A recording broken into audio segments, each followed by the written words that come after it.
When you don't go to Geico.com, car insurance can be hard. Like early 90s heavy metal hard. I'm yelling and screaming and I'm loud. Roar! Geico makes it easy. You can review and update your policy or report a claim on Geico.com or the Geico mobile app. Because shouldn't we all have a little less stress in our lives? I'm not even upset about anything! Blog Talk Radio. Thank you for tuning in to Awakening to Natural Wellness. I am your host, Katina Shaw, as well as intuitive life and wellness coach. Today is Saturday, February the 8th, and today's show is part of a series called Spirit, Consciousness, and Wholistic Healing. And this is the 5th series. If you know of someone who may be interested in being on the show, please contact me on Facebook at facebook.com/Katina, Katina, Shaw, SHAW.3. Today's special guest is Raj Chehl. Raj is the founder and CEO of Wise Life and co-founder of Mind Body You. She is a mother, psychotherapist, yoga teacher, speaker, best-selling co-author, educator, facilitator, entrepreneur, and student of life. She is in private practice and helps clients with a variety of life challenges, including grief, addictions, life transitions, domestic violence, personality disorders, mood disorders, and relationship counseling. Regardless of the adversary faced by her clients, her ability to stand strong in the presence of human pain and suffering, and her ability to engage and connect with her clients has inspired hundreds of clients to overcome lifelong obstacles, reconnect with their dreams, and transform their lives. She is also a panelist on the Emmy Award-winning show, Interfaith Odyssey. If you'd like to reach and connect with Raj, her email address is rajchehl@gmail.com. We are so glad that you tuned in, and you are in for a treat. Raj, thank you so much for being on the show today. How are you? Hi, Katina. Thank you so much for having me. This is so exciting. I'm so happy to be here. Yes, awesome. I am doing very well. Awesome. So glad to hear that. You've been inspiring so many people, and I am just amazed, and I respect you, and I just think you're doing a wonderful thing. So the first question I'd like to ask you is words, spirit, consciousness, and holistic healing. What does that mean to you? Oh, wow. That word, holistic healing, consciousness, those are all very important words. That's like holistic healing is about our wholeness. We are already whole. And the healing part is, if we look at our physical being, Katina, our body is automatically always healing. It's always going towards wholeness. So for me, that holistic healing is just something that we do. And when we remove the obstacles that get in the way of our healing, it just automatically happens. And that's how we become whole. And consciousness, spirit, consciousness. Consciousness is the very existence of life. I mean, it's the same consciousness in all of us. That's how we are all one. We're all connected. And so that spirit, that consciousness is pure existence. It's pure love. I think another way is, it's what holds everything together. Otherwise, we would just all just sort of, melt down into nothingness. It's what holds our planets together. It's what holds the cosmos together. And so when we heal, then we align with all of that is pure existence, that is pure love. And that's where the healing happens. I mean, that's what wholeness looks like. We're just aligned so much with truth and with purity and with consciousness and with spirit that we become part of it. We merge with it. I just love that. Just hearing those words and just hearing how we are all part of the same. And consciousness is just is expansion. It's life. It's love. It's everything. And just thank you for sharing that. So the next thing I want to ask you is what led you to your spiritual path? Well, okay, so it all started out. Let me start from the beginning. So I was born in a tiny little village in India. I was born in a home, so not at the hospital, because there wasn't a hospital there in the little village. And I was born in the northern part of India in Punjab. And, my parents, I was born into the Sikh religion. Now, for those of you who've never heard of, Sikhism, it's actually the 5th largest religion in the world. It started approximately 500 years ago, and it has a population worldwide of upwards of 30 million. And there are approximately 250,000 Sikhs in the United States. But anyhow, my parents were Sikh, so of course I'm Sikh as well. And but they were never the type of folks that, always went to our temple. Our temple is called a Gurudwara. They never went, regularly, but they lived their life as Sikhs. And later on, I'm going to tell you a little bit about what that means. But what I saw, I had really good role models. My mom was not as spiritually connected, but an amazing person. But my dad, I would wake up sometimes in the morning and he would just be sitting there just meditating. And I just remember that, and I'm like, oh, why is he doing that? And so he would always tell me about we're connecting to God,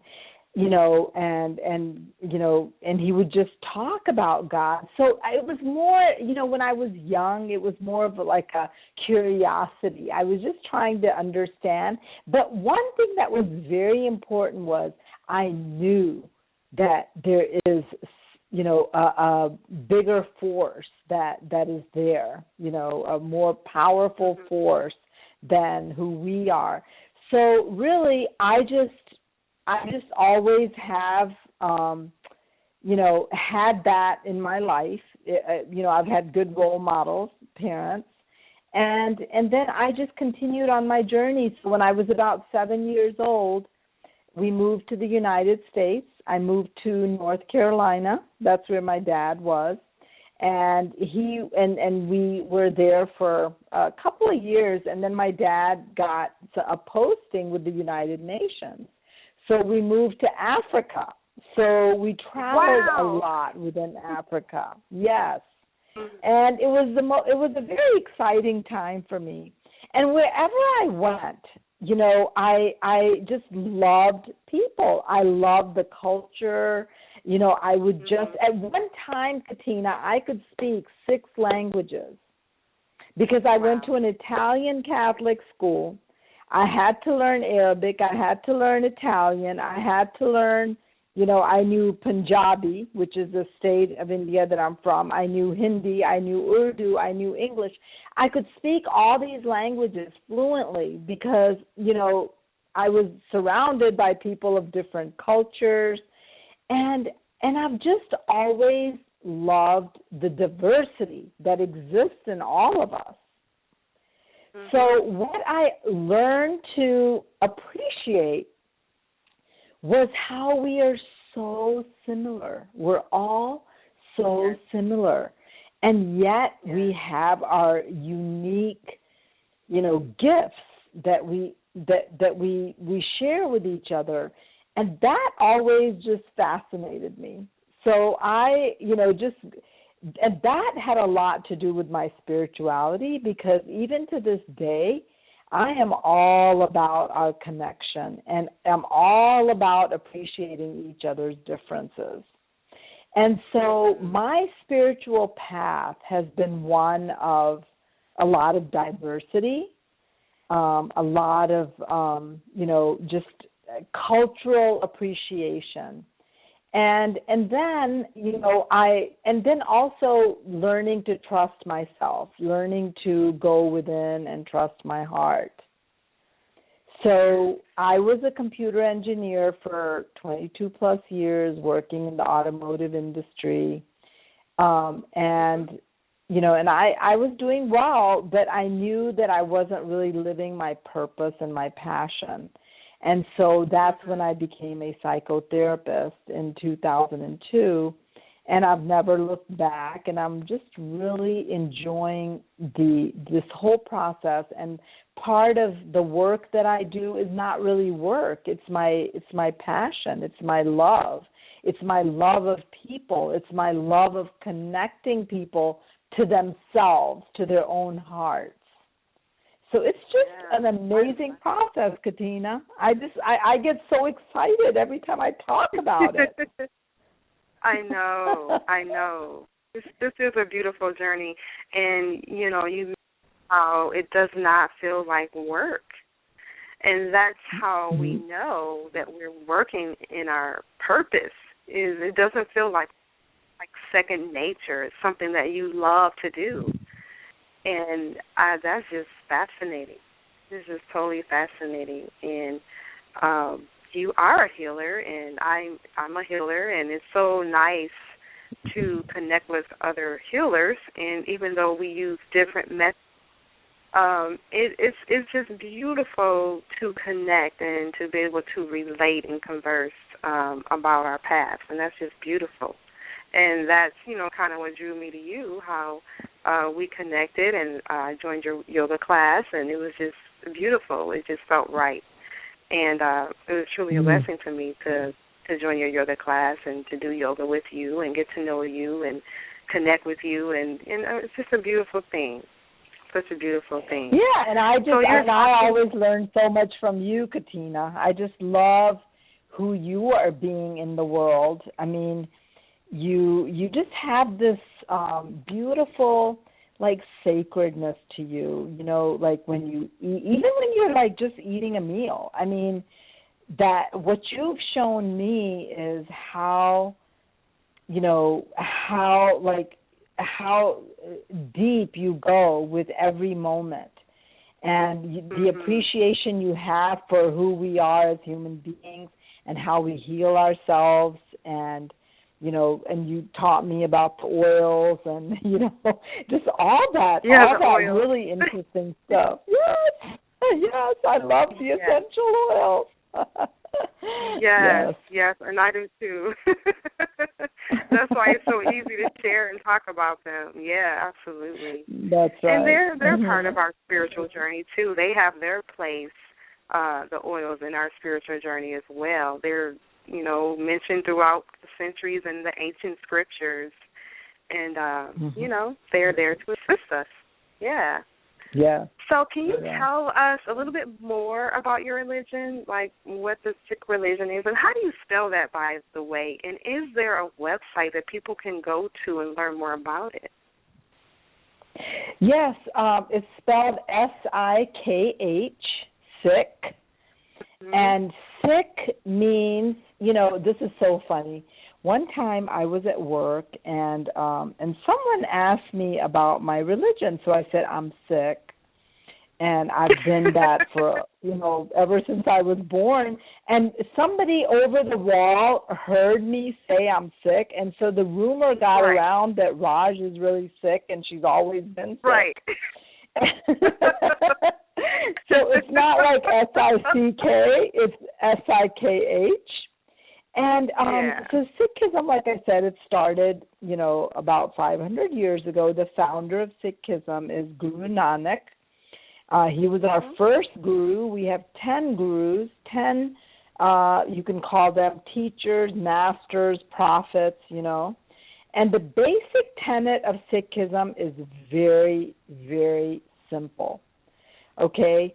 So Sikh, as a Sikh, we believe in one God. We believe that there's only one God, and there's so many paths to get to God. Okay, and it's not really even getting to God. We believe in merging. We merge. We take on those characteristics, and pretty soon it's like the wave and in the ocean. The wave is it's part of the ocean, and then it just merges right in with the water, and you can't even tell where the wave was. It's kind of like that. Wow. And so there are basically 3 tenets of Sikhism, and that is, it's called Nam Japna, which is to rise in the morning and just meditate on God's name, and not only in the morning, but really with every breath to remember God. And then the second tenet is to earn one's living righteously by the sweat of the brow. So an honest, conscientious, living, okay? And then the third tenet is to share what one has with others. So this is what every Sikh is asked to do. And it's not an evangelical religion because as a Sikh, we believe that, that everyone's path is their path, their journey, and we have respect for all religions, okay, and for all people. And it's like the brotherhood of mankind. The brotherhood and the sisterhood of mankind is what Sikhism is about. And then the other really important things to know is in Sikhism we believe that there are 5 thieves, like 5 things that we all possess that kind of steal away, that that keep us away from being aligned with the Almighty.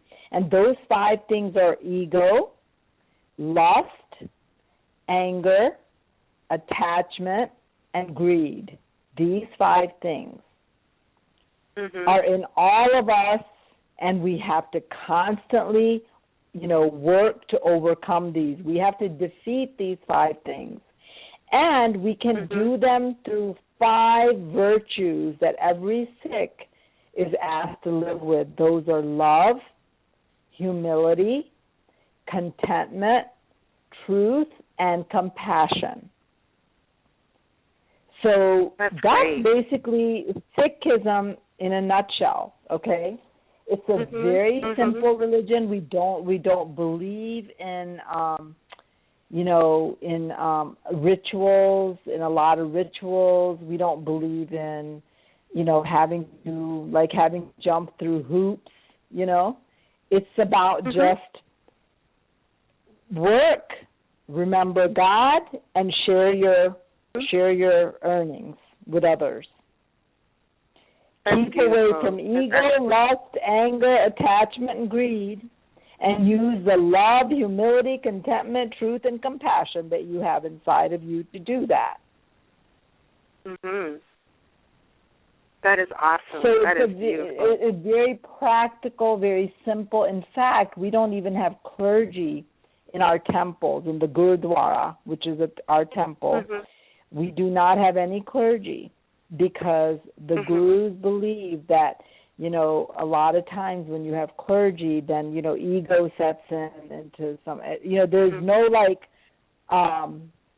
there's no room for any ego to get in there. Because, if you set up a system, egos get in, and then you get into the power and the money and all of that, and then it loses its essence. I understand. So the gurus were very wise in setting this in place. I mean, they could see the future. They could see what happens with human beings. Yeah, so the great. book, our guru, our master, where we go for information is our holy book, which is called the Guru Granth Sahib. That's where we go for our information, for how we should live our life, and just any other details that we may need to be dedicated. If someone wanted to look the book up online, how do you spell it? Is it like the Bible? It's like your version of the Holy Bible, kind of like that? Yes, it's our scriptures, yes, and they were written by the gurus, and so it's called Guru, Guru, and then Granth, Granth, Guru Granth Sahib, Sahib. Oh, wow. Okay, cool. So let me ask you this. So this religion, did it originate in India? Yes. It originated in India, and then did it spread throughout the world? So when you say there's 30 million members, is it throughout the whole world? Are there certain parts? Well, in India, it's primarily in Punjab, but interestingly enough, Sikhs are all over the world. Right. Sikhs came to the USA in the 19th century, so it's been a long time. So you will see, how you can recognize a Sikh is, you'll see these men with, I'm sure you've seen them, with the turbans and the beards, and the women have long hair, because we are asked to appreciate who we are and not cut our hair. So you will you will see in Sikhism, especially the very orthodox Sikhs, do not ever cut their hair. So even the men don't cut their hair, so they wear the turbans and they have the beards. So that's why we see those. Okay, awesome. Yes. So most people think that, like the guru, we refer to them as a guru. Would they be like the monks that are over in Tibet, like the monks that you sometimes hear about? Well, yeah, monks are a little bit different. Monks are basically, I don't really want to speak about that because I don't know fully about, what monks do. No, the monks kind of get away from the world to go become monks. The gurus believed in leading the life of a householder, like having a family. They said that you don't need to run away from everything to be holy. They said, just live like in the world, but don't be of the world. Stay risen. And the way that you can do that is by constantly remembering God. So always, focus on God, but live your life in this world. Get married, have children. I mean, if that's what you want to do.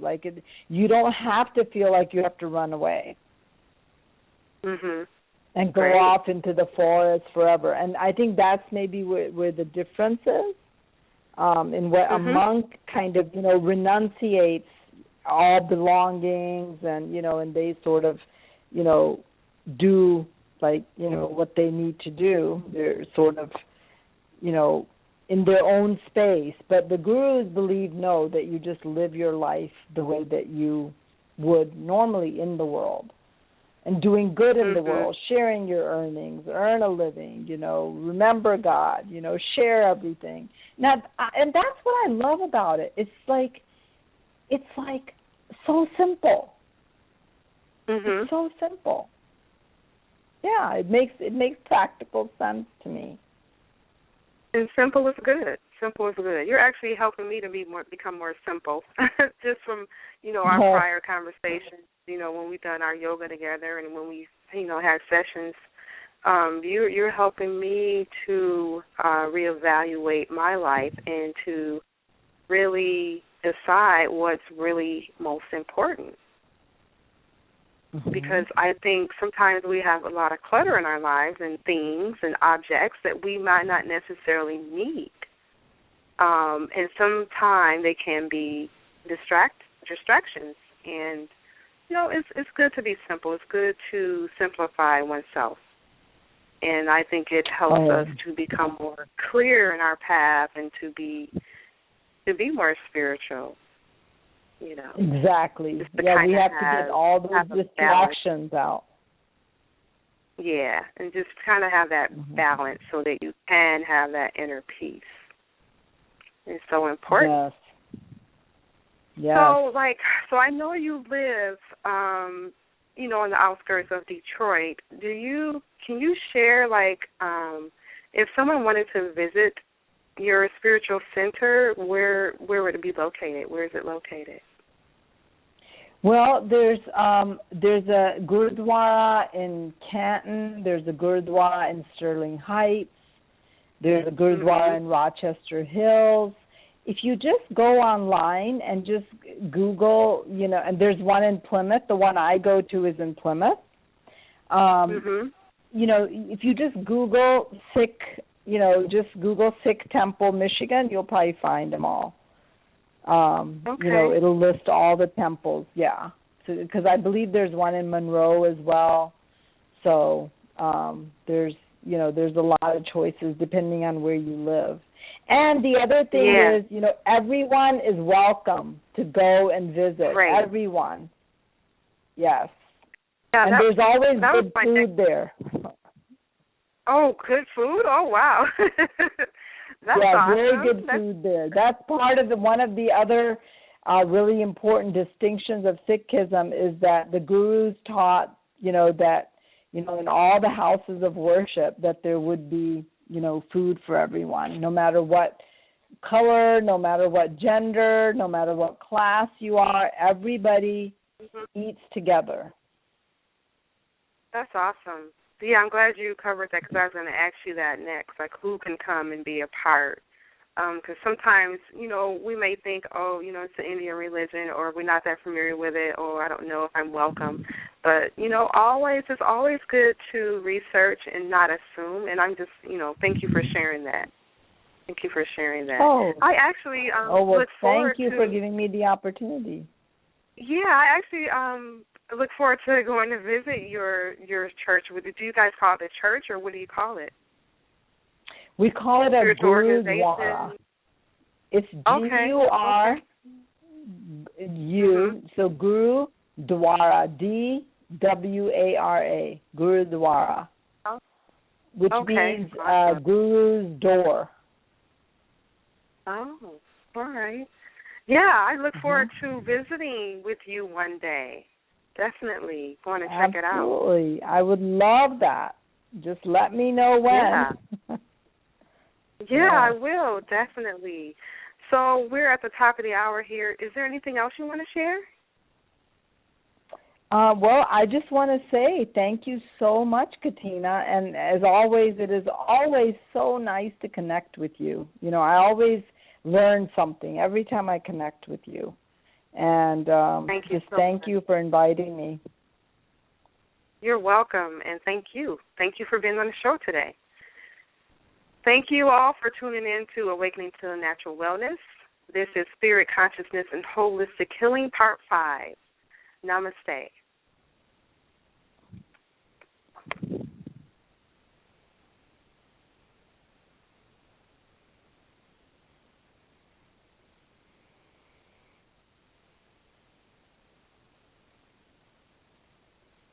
When you don't go to Geico.com, car insurance can be confusing. Like Swedish techno confusing. Bark, bark, meow, meow. Dance with me, purple cow. Bark, bark, meow, meow. Ooh, you lovely cow. Geico makes it easy. With 24/7 access, all you have to do is go to Geico.com and you could save money on car insurance. It just makes sense. Unlike, Dance with me, purple cow. I like your move.